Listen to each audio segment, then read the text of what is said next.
انجم بھائی بسم اللہ کریں. السلام علیکم, خیریت سے ہیں بھائی؟ انجم صاحب, صدیق صاحب, السلام علیکم. جی السلام علیکم. جی میری آواز آ رہی ہے؟ آ رہی ہے, بہت واضح آ رہی ہے. کہاں سے کال فرمایا آپ نے؟ جی میں لاہور سے بول. جی سر, اللہ آپ کو عزت دے. اللہ تعالیٰ آپ کو سلامت رکھے. میں آپ کی جو باقی گفتگو ہے وہ تو میں بعد میں سن پاؤں گا کیونکہ میں نے یہاں میوٹ کر دیا ہے, مطلب تھوڑی سی مجھے آواز آ رہی ہے. جی جی. ایک سوال جو بنیادی طور پہ ہے ہمارے یہاں اور جو ہمیں تھوڑا سا اس حوالے سے تنگ کرتا ہے, خاص طور پہ جب حضرت ابو بکر کے حوالے سے جو حضرت عائشہ سے مروی جو روایت ہے جس میں ان کو جناب ابو بکر کے لیے نماز پڑھنے کے متعلق کہ ان کو وہ حضرت ابو بکر نماز پڑھائیں, لیکن اس کے ساتھ ساتھ ہمارے ہاں ایک اور روایت بھی موجود ہے جس میں جناب رسالت مآب صلی اللہ علیہ وآلہ وسلم نے حضرت ابو بکر اور حضرت عمر اور باقی دوسرے اور اصحاب جن کے متعلق شاید ان کو گمان تھا کہ یہ بھی خلافت کے طلبگار ہیں, ان سب کو لشکر اسامہ میں شامل کرنے کا حکم دیا اور ان سے کہا کہ آپ مدینہ منورہ سے یہ فوری طور پہ یہ لشکر روانہ ہو جائے. جی بالکل. اب سوال یہ ہے کہ جب رسالت مآب صلی اللہ علیہ وآلہ وسلم کا یہ ایک واضح حکم موجود تھا تو پھر حضرت ابو بکر اور حضرت عمر کا مدینہ منورہ میں وہ کیسے تھے کہ ان کے لیے یہ روایت جو حضرت عائشہ سے مروی ہے یہ ان تک پہنچی اور وہ نماز پڑھانے کے لیے چلے گئے.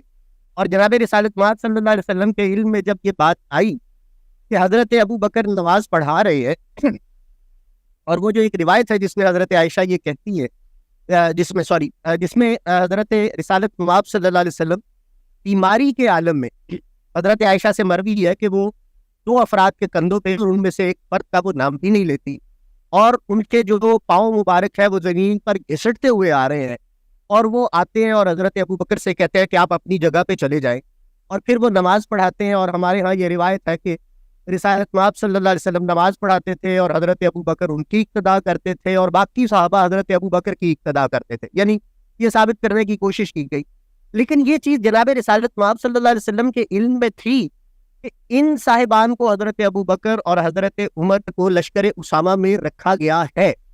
پھر اس کے اوپر جناب رسالت مآب صلی اللہ علیہ وسلم سے مروی کوئی روایت کوئی حدیث موجود نہیں ہے جس میں انہوں نے ان کی سرزنش کی. ہاں ایک آگے جا کے ایک روایت آتی ہے جس میں اس میں آگے جاتی ہے کہ روایت اس طرح ملتی ہے کہ جس میں لشکر اسامہ میں تخلف کرنے والوں کے اوپر جناب رسالت مآب صلی اللہ علیہ وسلم نے ایک سرزنش کی. دونوں چیزیں بہت کنٹراڈکٹ کرتی ہیں. لشکر اسامہ میں حضرت ابو بکر حضرت عمر کا بڑی شدت کے ساتھ یہ موجود ہے کہ جناب رسالت مآب صلی اللہ علیہ وسلم نے ان کو ان میں شامل کیا. ویئرایز کہ حضرت اسامہ کے والد جو 2-2.5 سال پہلے ایک جو جنگ تھی اس کے اندر وہ شہید ہو گئے, اس وقت ان کا بدلہ لینے کے لیے نہیں بھیجا گیا, لیکن 2-2.5 سال کے بعد اس لشکر کو تیار کیا جاتا ہے اور پھر فوری طور پر ان کو حکم دیا جاتا ہے کہ یہ یہاں سے نکل جائے فوری طور.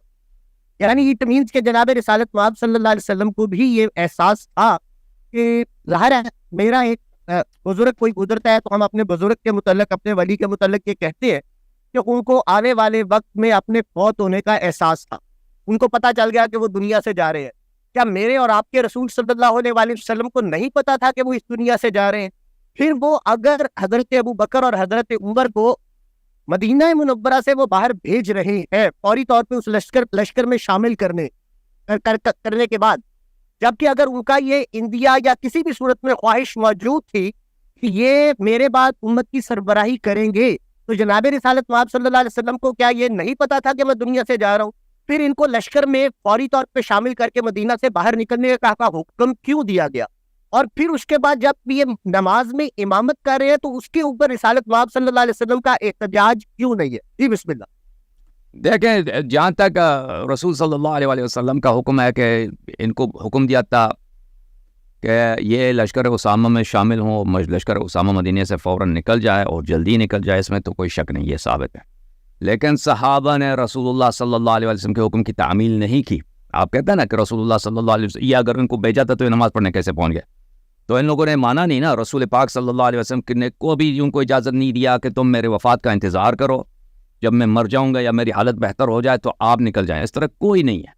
کسی کتاب میں نہیں ہے. رسول اللہ صلی اللہ علیہ وآلہ وسلم کی تاکید تا ہمیشہ کہ جیش اسامہ، لشکر اسامہ جلد از جلد مدینہ چھوڑ کے نکل جائے اور بہت دور کا راستہ چلے اختیار کرے، اور وہ ہے تبوک کے مقام تک، اور جہاں پر آج تک جورڈن کی جو سرزمین اردن ہے، تبوک سے بھی آگے ہے، جہاں پہ زید بن حارثہ شہید ہوئے تھے، جعفر طیار علیہ السلام شہید ہوئے، وہاں پہ چلے جائیں. اور یہ 2-2.5 مہینے کا راستہ ہے، آنے جانے میں 2-2.5 مہینے لگتے. اور صحابہ کو بخوبی پتہ تھا کہ رسول اللہ صلی اللہ علیہ وسلم دنیا سے جانے والے ہیں، لہذا وہ نہیں جانا چاہتے تھے، اور وہ ان کو رسول اللہ صلی اللہ علیہ وسلم کے منصوبے کا پتہ چل گیا تھا. اور اہم بات یہ ہے کہ وہاں شام کے سرحد پہ کوئی کچھ ہو بھی نہیں رہا تھا، وہاں سے کوئی ایسی رپورٹ بھی نہیں آئی تھی کہ وہاں پہ کوئی کسی جیش کا اجتماع ہے، کسی لشکر کا اجتماع ہے، مدینے کو اس سے خطرہ ہے، کچھ بھی نہیں تھا. رسول اللہ صلی اللہ علیہ وآلہ وسلم وہاں پر کسی خطرے کے بغیر ایسے ان لوگوں کو بھیج رہے تھے. تو ان کو بخوبی پتہ چل گیا تھا کہ پیغمبر صلی اللہ علیہ وسلم دنیا سے جانے والے ہیں، اور یہ ہمیں مدینہ سے نکلنا چاہتے ہیں تاکہ ہم ان کے وفات کے وقت مدینہ نہ ہوں، اور یہ ان کی خلافت اور جانشینی کا جو مسئلہ ہے اس میں ہم سیاست کچھ نہ کر سکیں. تو یہ لوگ نہیں نکلے. تو آپ جو کہہ رہے ہیں نا کہ یہ نماز کے لیے کیسے پہنچ گیا، جس میں کنٹرڈکشن ہے، کنٹرڈکشن نہیں ہے، کیونکہ ان کو حکم تھا کہ نکل جائیں، اور یہ مان نہیں رہتے، نہیں نکل رہے تھے بھائی، رک گئے تھے. جہاں تک اس بات کا تعلق ہے کہ رسول اللہ صلی اللہ علیہ وآلہ وسلم نے ان کو یہ جو شخص جو نماز کے لیے پہنچ گیا ہے، اس کی کوئی سرزنش نہیں ہے، اس کے بہت شدید سرزنش ہے. دیکھیں ان کو جو عزل کیا ہے رسول پاک صلی اللہ علیہ وآلہ وسلم نے، دیکھیں ان کے جماعت مخالفین کے مذہب میں یہ ہے کہ آپ نماز فاسق کے پیچھے، فاجر کے پیچھے، یہاں تک کہ اگر کوئی شخص کافر کی حد تک ہے اس کے پیچھے بھی نماز پڑھ سکتے ہیں، خسرے کے پیچھے پڑھ سکتے ہیں. لیکن رسول اللہ صلی اللہ علیہ وآلہ وسلم نے ابو بکر کو نماز سے عزل فرمایا.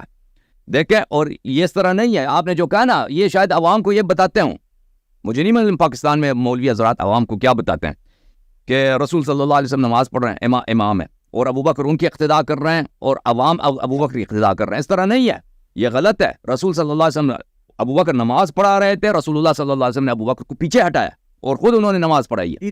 اور پھر ابو بکر، ان کے کتابوں میں یہ کہ ابو بکر تکبیر سنا رہے تھے کہ بھائی یہ رکوع ہو رہا ہے، سجود ہو رہا ہے، ٹھیک ہے نا. تو یہ جو عزل کیا ہے رسول اللہ صلی اللہ علیہ وآلہ وسلم نے ایک ایسے مقام سے جو کوئی بھی مسلمان پڑھا سکتا ہے، کوئی بھی مسلمان جو فاسق فاجر بھی ہو نماز پڑھا سکتا ہے. یہ نہایت ہی شدید کیا ہے، توبیخ ہے، مذمت ہے، اور یہ ابو بکر کی خلافت کے بطلان کے لیے کافی ہے. ہمارے پاس اور بھی دلیل نہ ہوتا نا. یہ ابو بکر کی نماز جو ہے کہ آخر ایام میں اس نے نماز پڑھانے کی کوشش کی اور رسول اللہ صلی اللہ علیہ وسلم نے اس کو عزل فرمایا.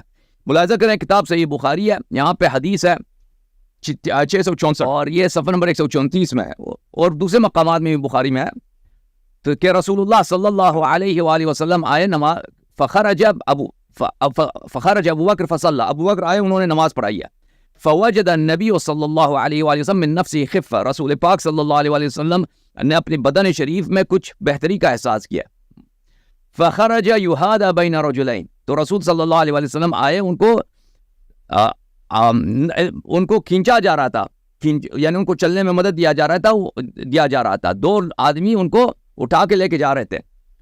کأنی انظر الى رجلیہ تخطان من الوجع، اور وہ چل نہیں سکتے تھے، ان کے پیر مبارک زمین پہ لکیر کھینچ رہی تھی. یعنی اتنا وہ 2 آدمی اس کو بغل کے نیچے سے اٹھا کے لے کے جا رہے ہیں نبی صلی اللہ علیہ وآلہ وسلم کو، اور ان کے قدم مبارک زمین سے نہیں اٹھتا، زمین پہ لکیر کھینچ رہے، یعنی بالکل ایسے حالت میں، شدید بیماری کی حالت میں کہ نہ چل سکتے ہیں اور نہ کھڑے ہو سکتے ہیں، اور یہاں تک کہ وہ چلنے میں جب مدد ملتی ہے پھر بھی اپنے پیر نہیں اٹھا سکتے، ٹھیک ہے نا.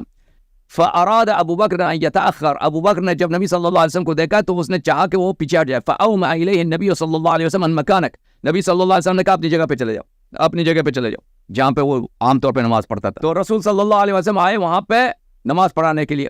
وہ اعمش نے بولا کہ نبی صلی اللہ علیہ وسلم نماز پڑھا رہے تھے اور ابو بکر یصلی بصلاۃ، ابو بکر رسول پاک صلی اللہ علیہ وسلم کی نماز کی اقتداء کر رہے تھے.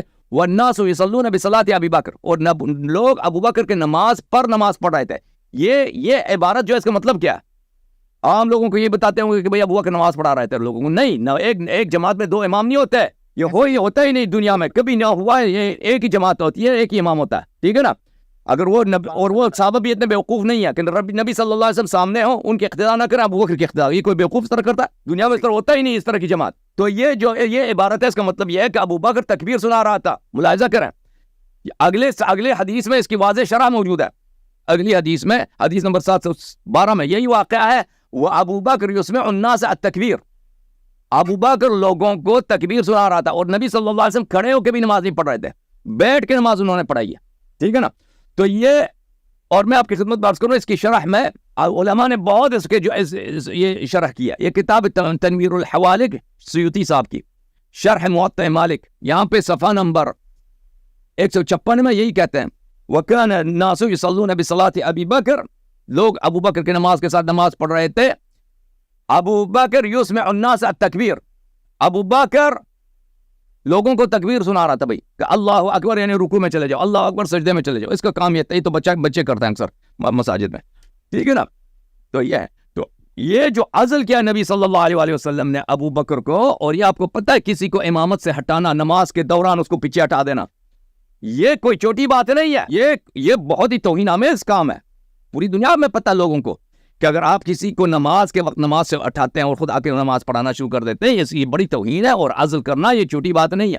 تو رسول صلی اللہ علیہ وسلم کی جانب سے یہ بہت ہی سخت سرزنش ہے ابو بکر کے لیے. جی سر، اللہ آپ کو جزائے خیر دے. کوئی مزید سوال ہے صدیقی صاحب؟ اصل میں عرض یہ ہے کہ یہ جتنے بھی پرابلمز ہیں، یہ میں نے اپنے ابتدائی ماسٹرز کے دور میں یونیورسٹی میں جب میں لائبریری میں بیٹھتا تھا تو میں نے تقابل ادیان کے حوالے سے سنی شیعہ یہ مختلف ڈبیٹس، طوفہ استعشریہ، پھر ان کی جوابی وغیرہ وغیرہ، یہ سارے جو ہے نا وہ میں نے پڑھ لیے. میرا اس سوال میں شاید میں واضح نہیں کر سکا، میں دوبارہ ریپیٹ کرتا ہوں. میرا اس میں بنیادی طور پہ سوال یہ تھا کہ جناب ابو بکر کو جناب رسالت مآب صلی اللہ علیہ وآلہ وسلم نے چونکہ لشکر اسامہ میں شامل کیا تھا، اور پھر اس کے بعد حضرت ابو بکر اور حضرت عمر کا مدینہ منورہ میں ہونا، مگر اس کے بعد کی بڑی صحیح حدیث ہمارے ہاں بلکہ حدیث ملتی نہیں ہے جس میں سوائے لشکر اسامہ کے اوپر جو سرزنش ہے اس کے اوپر کے فوری طور پہ مدینہ منورہ سے نکل جائے. حضرت ابو بکر اور حضرت عمر کے لیے واضح طور پہ رسالت مآب صلی اللہ علیہ وسلم کی طرف سے کوئی سرزنش نہیں ملتی. یہ میرا سوال تھا اس پورے جو میں نے عرض یہ ہے کہ جب رسول صلی اللہ علیہ وسلم نے حکم دیا ہے، دیکھیں کہ لشکر اسامہ میں شامل ہو جاؤ، اور لشکر اسامہ کو فوراً نکل جانا چاہیے. اور قرآن کی کتنی آیتیں ہیں کہ بھلے فَلْيَحْذَرِ الَّذِينَ يُخَالِفُونَ عَنْ أَمْرِهِ أَن تُصِيبَهُمْ فِتْنَةٌ أَوْ تُصِيبَهُمْ عَذَابٌ أَلِيمٌ، کہ جو لوگ رسول صلی اللہ علیہ وسلم کے امر کی مخالفت کرتے ہیں ان کو فتنہ لگے گا اور ان کو عذاب، دردناک عذاب لگے گا. ٹھیک ہے نا. وَمَا أَرْسَلْنَا مِن رَسُولٍ إِلَّا لِيُطَاعَ بِإِذْنِ اللَّهِ، ہر نبی کو ہم نے بھیجا کہ اس کی طاعت کیا جائے. نبی صلی اللہ علیہ وسلم کی جو طاعت نہیں کرتا وہ اللہ کی معصیت کرتا ہے. یہ تو قرآن و سنت کی واضح ابواب ہے. ٹھیک ہے نا. یہ پہلی بات ہے کہ اگر کوئی واضح حدیث نہ بھی ملے، دیکھیں اگر ثابت ہو جائے فلان شخص نے رسول اللہ صلی اللہ علیہ وسلم کی حکم کی مخالفت کی ہے، وہ اس کا فسق ہونا، اس میں کوئی شک ہی نہیں رہتا. اس کے عمل فاسد ہونے میں، اس کے گناہ گار ہونے میں کوئی شک نہیں رہتا. اس کے لیے ضروری نہیں ہے کہ اس کے خاص اسی شخص کے لیے مذمت کے لیے حدیث. دوسری بات یہ ہے، دیکھیں کہ جماعت مخالفین کے ہاں ایک اصول ہے کہ الکف عما شجر بین الصحابہ، کہ وہ صحابہ کی برائیوں کو نقل نہیں کرتے. یعنی رسول صلی اللہ علیہ وسلم کی وہ احادیث اگر اس میں کسی صحابی کی مذمت ہو اس کو نقل ہی نہیں کریں گے بھائی. تو یہ فلٹرنگ کا جو سسٹم ہے یہ کب سے شروع ہوا ہے؟ اس زمانے سے جب احادیث نہیں لکھی جاتی تھی. ٹھیک ہے نا. اس زمانے میں جب احادیث سینہ بسینہ نقل ہوتی تھی، اس زمانے سے ان کا تعصب کی وجہ سے کہ ہم رسول پاک صلی اللہ علیہ وسلم کی وہ باتیں، وہ احادیث، وہ روایت جس میں صحابہ کی برائی ہو، صحابہ کی بدی ہو، اس کو نقل کرنا ہی نہیں ہے. جی صحابہ تو جنتی ہے، نہیں نقل ہی نہیں. تو اس لیے، اور اگر کوئی نقل کرتا ہے تو اس کی تعان کرو کہ یہ رافضی ہے. اگر کوئی نقل کرتا ہے تو اس کی بدترین تفسیق، چاہے وہ دنیا کا سب سے بڑا یہ عابد و زاہد شخص ہو، تفسیق یہ رافضی ہے بھائی یہ صحابہ میں تعان کرتا ہے، یہ صحابہ کو گالی دیتا ہے، شتم کرتا ہے. تو جب یہ صورتحال بنی ہے نا، یہ نسل اندر نسل فلٹرنگ کا سسٹم چلا ہے. پھر اس سسٹم کے بعد کیا ہوا؟ کتابیں جب لکھی گئی انہوں نے بھی یہی انداز، انہوں نے بھی یہ طریقہ کار رکھا ہے. تو اس طرح بہت سارے احادیث ضائع ہو گئی ہیں. اگر کوئی حدیث آپ کو نہیں ملتا تو یہ اس میں آپ تعجب نہ کریں. جب محدثین کا، مؤرخین کا، ان کا سیرہ ہی یہی رہا ہے.